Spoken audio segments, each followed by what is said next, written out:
have in your life that you just think, man, I really want them to go to heaven.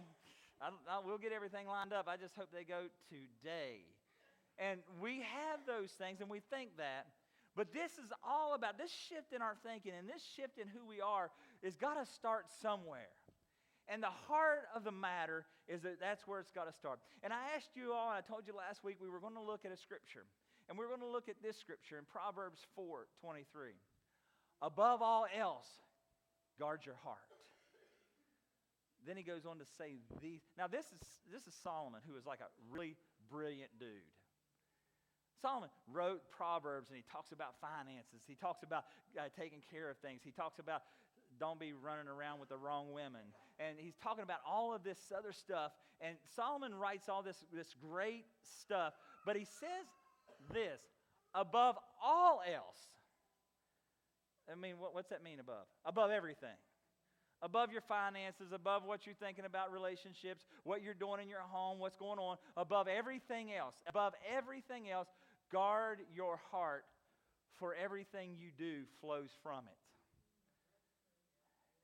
And when we look at our relationships, whether it's with that one person who is the love of your life, who you devoted yourself to, or you're thinking about devoting yourself to that person, or if it's that guy next door that has the renegade dog that you really want to shoot.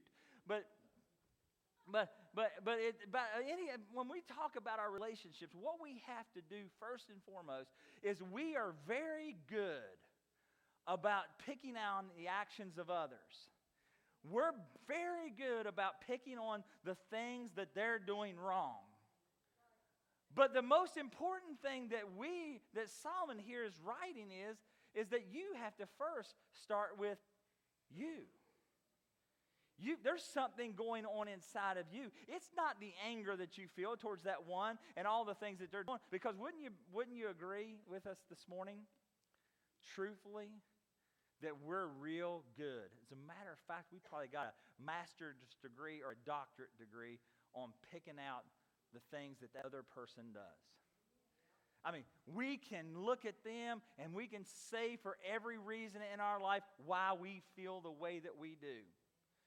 And the reality of it is, we're not looking really down at the heart of the matter, what the real problem is, what's going on truly that's causing us. Miss and I were talking last night, and she was talking about a conversation that she was having with Ashley. And Ashley admitted that she did something when she was younger, and Miss asked, how did he handle that? And her words were, he didn't handle his temper as well then as what he does now. But the reality of it is, one day, I looked at something. I looked at it deep, and I thought about it, and I thought, you know what? It is not that other person. It's not that other person. How I respond is not them. It's in me. It's the heart of the matter. Jesus said it this way. And I used kind of the message. I did a little edit. But in Matthew chapter 15, verse 17 through 20, it says, don't you know that anything that's swallowed works its way through the intestines and finally goes out? But what comes out of the mouth gets its start in the heart. It's from the heart that we vomit up evil arguments, murderers, adulteries, fornication, thefts, lies, and cussing. That's what pollutes. All of a sudden, we have to take responsibility that it is not that person. It is that person that has generated something inside of us that got a response because of something that is inside of us. For the mouth, and Jesus said this as well, for the mouth speaks what the heart is full of.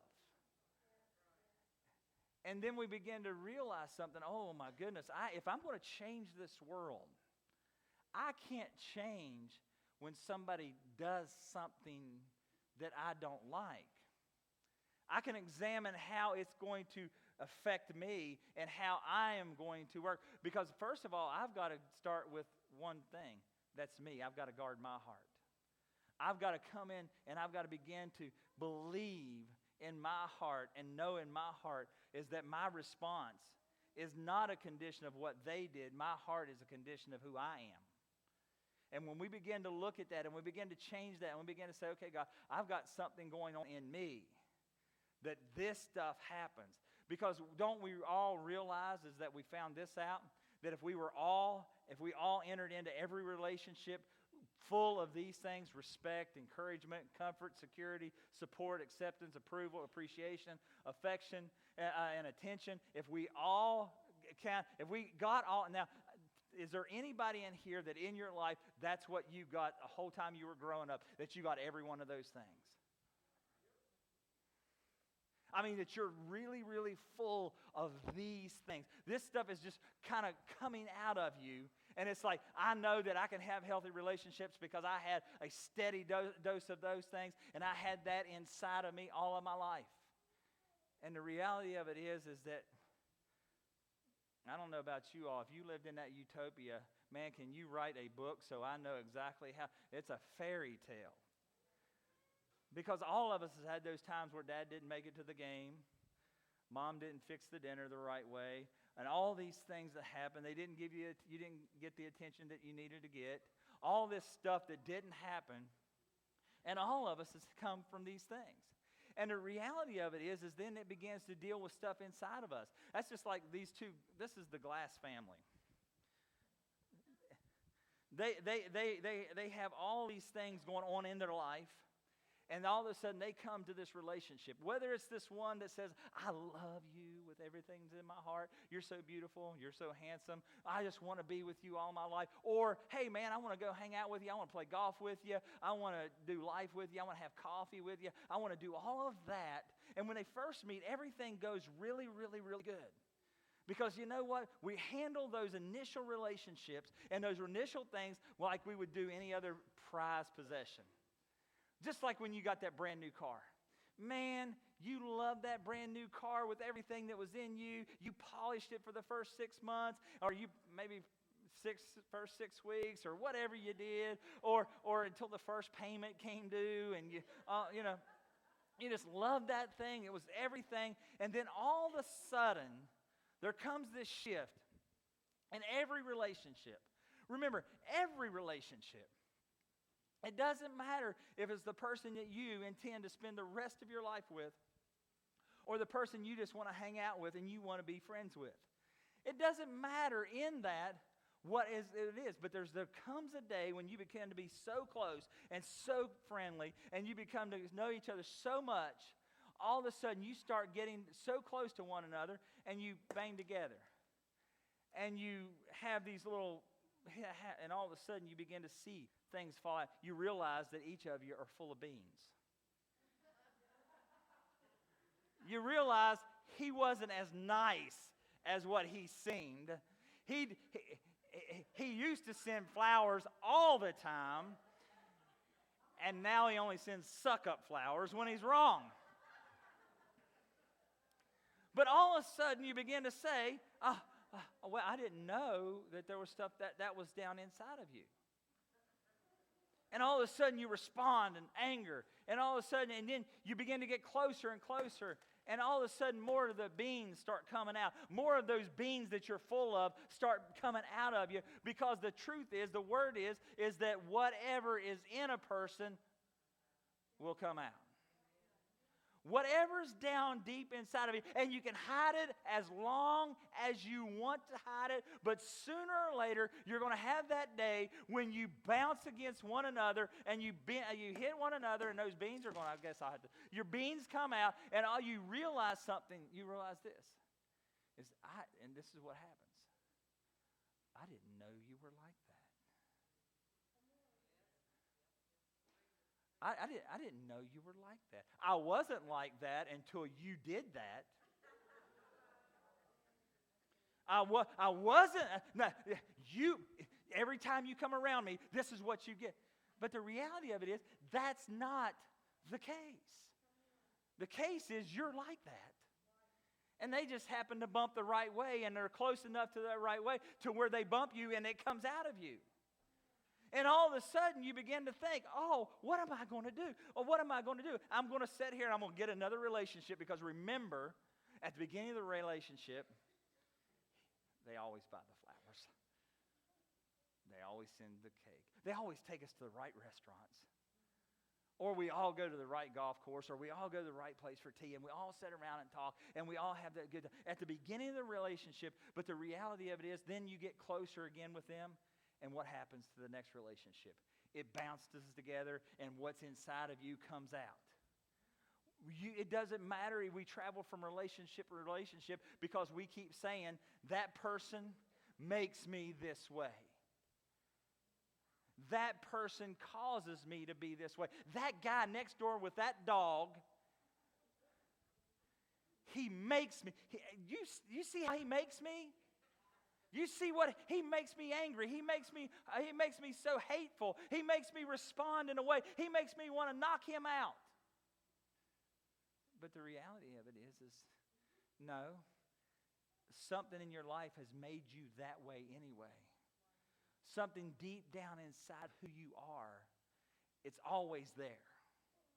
It's always there, and we have to begin to realize, I've got to identify what that is in my life, and I've got to begin to name that. I'm not just mad. You didn't just make me mad. You didn't just make me mad because you questioned if I did the right thing. No. Somewhere in my life, I was in a relationship where there was no trust. And I had this thing inside of me that's a trust issue. And when you bounce me and you ask me, well, who'd you talk to? Where'd you go? It wasn't, I'm not mad because you asked that. I'm mad because that's down inside of me. Somewhere in the life, somebody put that lack of trust down inside of me. And I've got to really call it. And I've got to begin to say, it's not you that brings it out of me. It's you that makes me have to realize I've got to recognize that I have a trust issue. And I've got to, again, we're guarding our heart. We're looking at our heart. When you talk about guarding something, it is standing by it, watching over it, making sure the bad guys don't come in, making sure the thing that you're protecting it. Nobody's coming in and steal it. Nobody's going to come in and do anything to it. You're going to stand guard with it, and you're going to make sure that nobody's going to mess. And that's what God wants us to do with our heart. Is that nothing's going to come in and begin to define who I am. Maybe in your life, maybe in my life, we had that place in our life where you were abused. And maybe it wasn't physical, maybe it was somebody just talked mean to you. And all of a sudden you get in this next relationship, whether it's your love relationship or whether it's your relationship with this new friend that you've got, and they raise their voice, and all of a sudden that makes you mad and you're angry, and you know what? And you just say, I'm just mad. No, you're not mad. Yeah, you're mad, but the reality of it is, what's down inside of you that is truly making you angry? When they were talking about my anger issues, man, I had anger issues. I was messed up. I would blow up at the drop of a hat. You lied to me. I was ridiculous. And I was angry. I wasn't abusive. I didn't beat or anything like that. But I would handle it with anger. And it wasn't the fact that I had an anger issue. It was a fact that I came to this place in my life that I realized I had a rejection issue. And it was a rejection issue down deep inside of me that said, I know that this person that is going to be in my life is not going to want to be with me very long. They're going to reject me. They're going to turn their back on me. And you know what? I just felt that down inside of me. I was born to an unwed mother whose father didn't want to be there. My mom got married to another gentleman who was my dad, who was awesome, who did things for me like a dad would do. But then they got a divorce, and when they were arguing about something, he told me, he said, get away from me. You're not my son. You're not all this. And he was just mad, and he was hurt. Now, trust me, again, in him, it wasn't those words. It was how he was feeling. And all of a sudden, I get that load comes on top of you thinking, this person doesn't want to be with me. And listen, he raised me even after they got a divorce. I stayed with him. So it was just in the middle of that time where things were going on. Don't think anything less of him. But the reality of it was the beings that was in me. It was that being that was in me that was a place of rejection. And that it came out in anger, frustration. It came out in me in the lack of being able to handle a relationship the right way because of a fear of losing. And as we recognize, I didn't have an anger problem. And what we have to understand something is we've got to begin to name that issue. And when I named that issue that was going on inside of me, that issue with rejection, I began to deal with my anger. Because I began to recognize it was not an anger issue. It was rejection coming out in the form of anger and a response. And see, when we look at our lives and we begin to look at, we are not going to change those people that are in our lives. We are going to have the days when we're going to bump one another. And we're going to bump one another, and we're going to bump one another. We're going to have that time. Hopefully that you handle it with that place that say, hey, listen, maybe this thing's not going so well. Let's figure out what the problem is. But then you tell that person, and you begin to recognize, this is what is going on in my life, and this is how I feel. Instead of going to that person that's in your life and coming out and saying, you made me mad. You made me mad. And you frustrated me. What your actions did were make me mad. Instead of going to instead, wouldn't we be better off going to that person and say, you know what? I felt rejected. I was afraid that you were going to reject me. And, and I just, that's the way that it made me feel. The way when you say that or when you do that, I just feel like I'm being rejected. When you say that, that person has a bigger house and a bigger car, and you're bragging on all their fine stuff, and I could think, oh my gosh, I'm not angry with you, but sometimes it looks like into me, and it feels like in me that I'm not providing for you the way that you need me to. And that's what's down inside of me. That's what hurts me down in here. And when you begin to tell that person in your life, whether it's the love of your life, and that's what's going on in your marriage and where you are in that relationship, or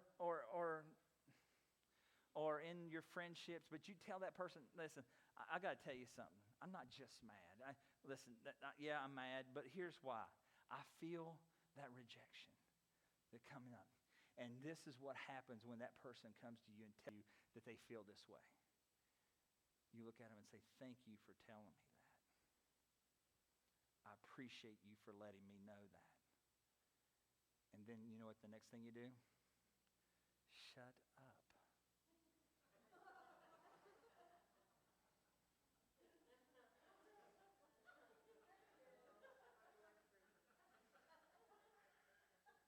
Because this is what we do.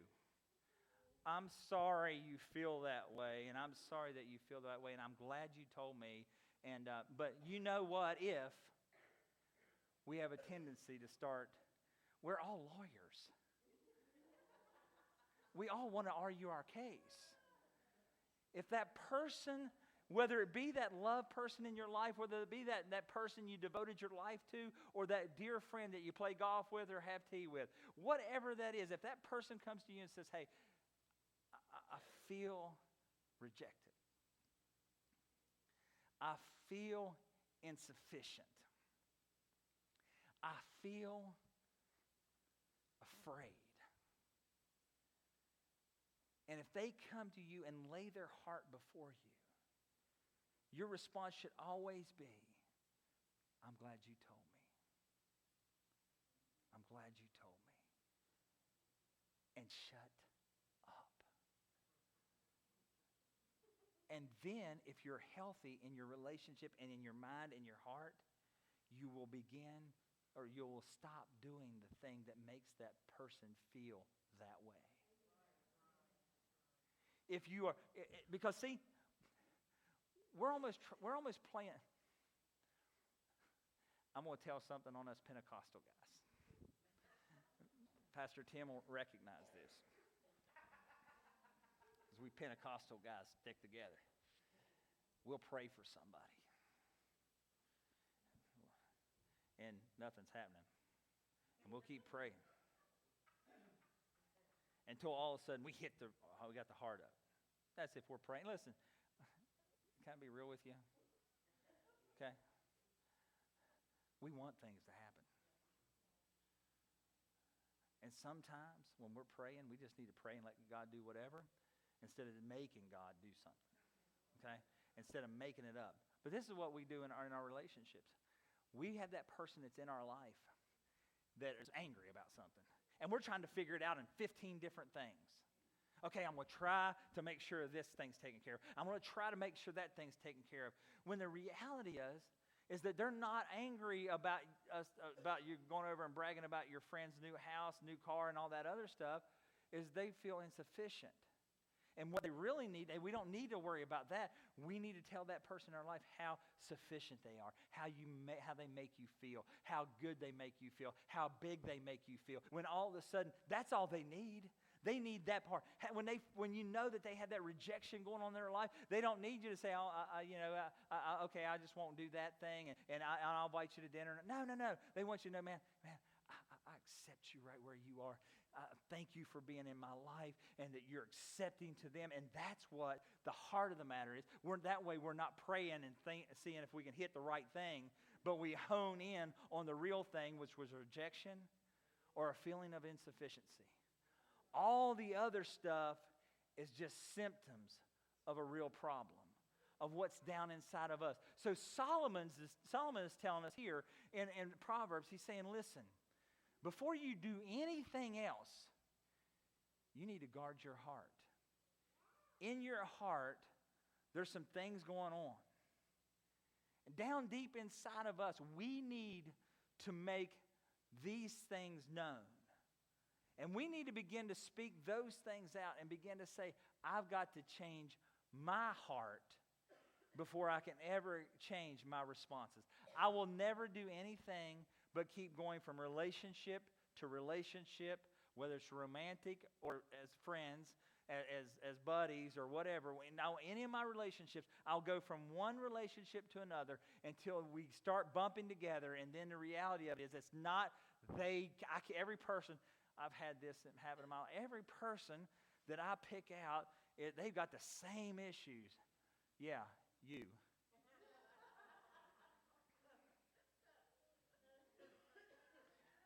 You. Common denominator in first formula, you're the one. And it's not that you're a bad person. It's your beans haven't been dealt with. And you're still full of the beans. You're full of the things that you've held on to, that you've grabbed, and you said, this is what has defined me. When God says, I don't want you to have the beans in your life. I want you to have the jewels. I want you to have the good things. I want you to have the acceptance. I don't want you to feel, listen, the devil comes to us and tries to throw us and fill us full of the beans, saying you're worth nothing. You're no good. You're condemned. You're going to hell. You're condemned. You've done it all wrong. And can I tell you why the devil is coming to tell you that in your life? Because that's what he hears all the time. In John's gospel, it says the Holy Spirit comes to condemn the devil, the prince of this world, that he is being judged. All day long, he's hearing the Spirit. You're condemned. You're judged. You're a failure. You're going to be in hell. You're going to be. He's hearing that. And the devil's no different than us. What is in him comes out of him. And he speaks it into our life. You're judged. You're condemned. You're judged and you're condemned. But the Holy Spirit saying, you are righteous. You are righteous.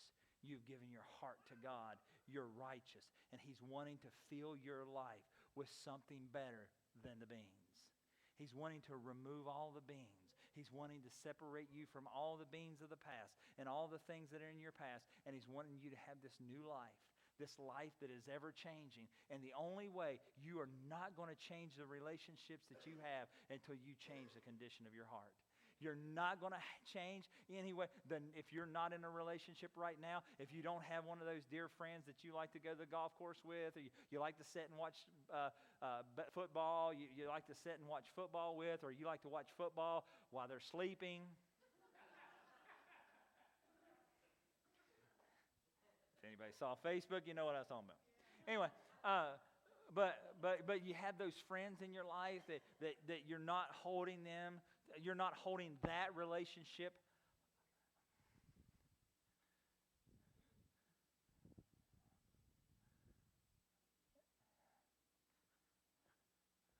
We're not holding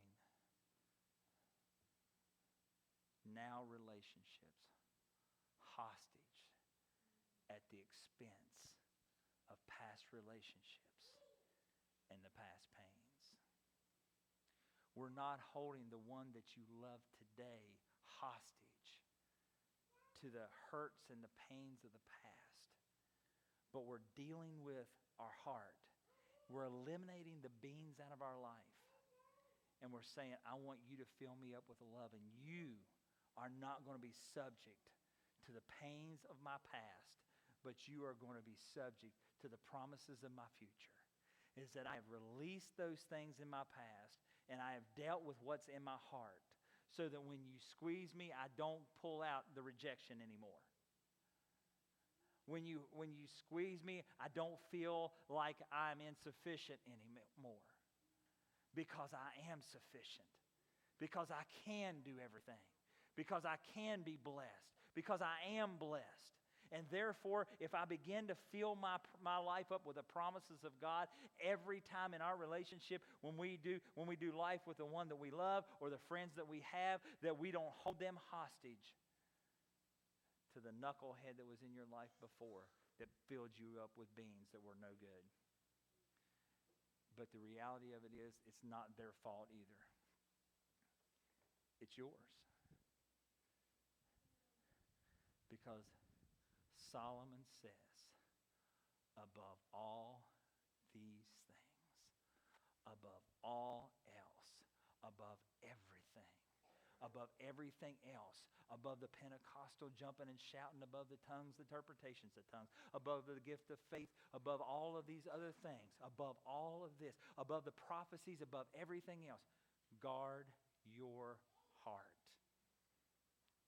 You guard your heart. And somewhere along the line, you've dropped your guard and you let your heart be filled with the things that have been nothing but beans. That every time you clash in that person, when you're on the 16th green and you realize that you're going to lose, and all of a sudden you're mad because I'm mad at my friend or whatever else because I'm going to lose, and it's not really the golf game, but it's that thing down inside of your life that is coming out then. Or that person that's in your life, that love, that wife, that husband, or that soon-to-be wife, or that soon-to-be husband, whatever it is, if that person that's in your life, it's not their responsibility,